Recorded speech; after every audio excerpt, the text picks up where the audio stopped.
İki dost yeyib içdikdən sonra biri digərini qətlə yetirdi.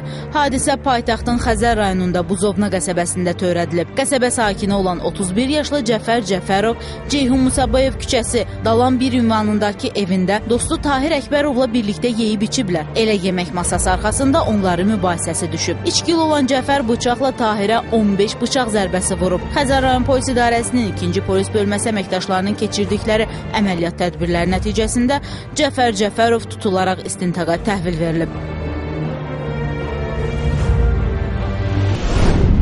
Fakta görə Xəzər rayon prokuroru tərəfindən Azərbaycan Respublikası Cinayət Məcəlləsinin 120.1, yəni qəsdən adam öldürmə maddəsi ilə cinayət işi başlanmışdır. Hazırda da cinayət işi üzrə istintaq davam etdirilir.